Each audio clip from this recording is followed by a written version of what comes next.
Telling you throughout the day, President Trump is refusing to participate in next week's presidential debate after organizers announced it would be conducted virtually.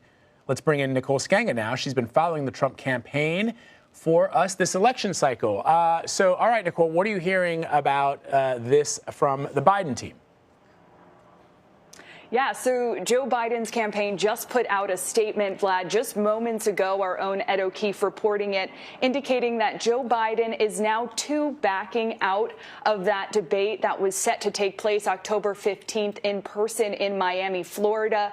The campaign says that the former vice president will find an appropriate place to take questions from voters directly on October 15th, and then they're hoping the debate commission will actually postpone that roundtable that was supposed to happen, that town hall with President Trump and former Vice President Joe Biden for October 22nd. Hoping that both candidates can participate in this, hoping that President Trump will be fully recovered, no longer contagious at that time. So again, the Biden campaign now proposing that perhaps instead of calling off the town hall altogether, that both candidates convene a little bit later on October 22nd. Man, keeping track of this debate issue has been like watching a tennis match. Like, I just feel like I'm going back and forth like since about 7 o'clock this morning.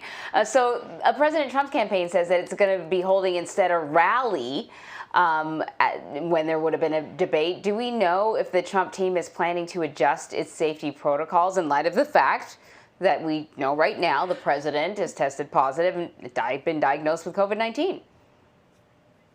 A tennis match is a great analogy, Anne-Marie. Here's what we do know. Yesterday, I started hearing rumblings from senior campaign officials with the Trump campaign that the president was eager to begin traveling, that he was eager to begin traveling as soon as Monday, with possible planning around perhaps a campaign event, not a rally, but a campaign event somewhere in Pennsylvania, that they were looking into possible locations and that they were exploring travel for the president, again, as soon as early next week, although we had been hearing that he was going to wait until the debate to launch out of the White House. So that's what we knew yesterday. Then, of course, as you mentioned, the president coming out this morning and saying instead of participating in a virtual debate, he'll host a rally on Thursday. There's very little we know about that at this time, but what we do know from campaign advisors is that they are taking the same precautions they have been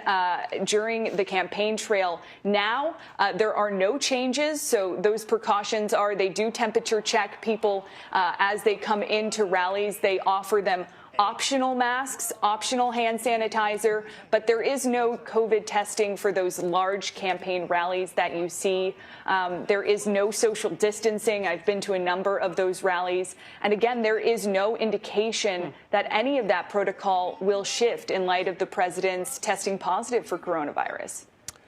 You know, Nicole, I've been sort of pointing out that there is precedent for what the debate commission is proposing, which goes back to 1960 when President, before they were running for the presidency, John F. Kennedy and Richard Nixon debated in a virtual format.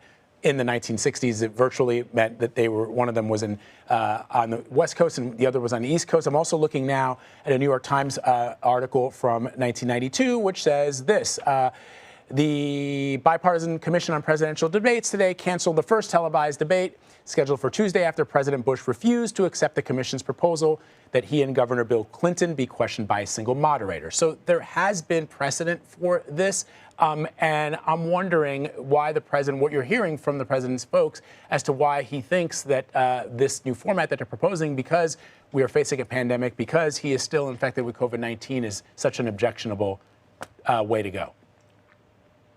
Well, Vlad, what we do know from both the Biden campaign and the Trump campaign is that prior to this announcement from the debate commissions, which again is a nonpartisan independent commission that puts on all of these debates ahead of the election, we're hearing that neither campaign had heard about a virtual debate. That was not proposed to them. They had no early indication that that was the direction this October 15th debate was moving in. And so it really took both campaigns by surprise. And of course, you heard the president there coming out strongly against it. So we do know that, typically how this works is there's a negotiation between the debate commission and the two opposing campaigns, and they somehow reach consensus in the middle. That negotiation did not exist prior to the debate commission's announcement today. Things are still, being actively negotiated between these campaigns. Clearly, this tennis match will continue, but we know that the president is eager to head back on the campaign trail. Now, campaign advisors have cautioned us that he will do so under the direction of his doctors at Walter Reed Medical Center and the White House Medical Unit. Here's the thing about heading back on the campaign trail, Nicole. The only people that you're speaking to directly are your most passionate supporters. Those are the ones that are going out to these events. So any, chance of speaking to an undecided voter is certainly slim.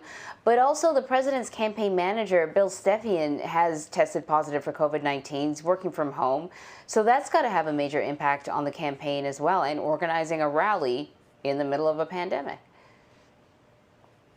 Absolutely. So campaign manager Bill Stepien, we've heard he's doing fairly well. He experienced some mild flu-like symptoms towards the beginning of his diagnosis. He's still making calls. But yeah, this is a campaign that is now having to actively test all of its surrogates who have been exposed to COVID-19. That includes, Donald Trump Jr., Eric Trump, Lara Trump, who we heard from tested negative on Tuesday. That also includes Jared and Ivanka Trump, who, frequently head out on the campaign trail.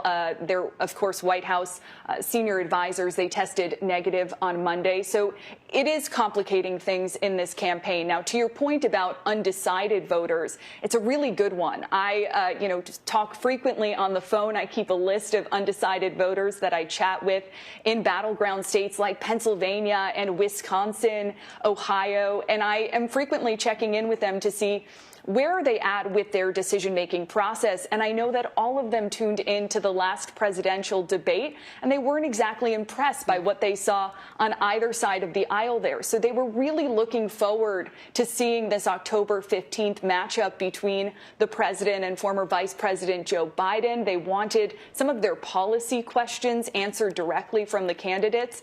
And while the president's campaign often touts his huge Twitter reach, his huge social media presence, as you point out, it is largely his diehard supporters and his base that tunes into those platforms. The same goes for the people who show up at his rallies. And a number of undecided voters I've spoken with have also raised concerns about whether or not the president should even be hosting rallies in the first place, let alone after he's been diagnosed with COVID-19. Nicole Sganga, always great to talk to you. Thank you very, very much. Thank you. Thanks, Nicole. All right, let's take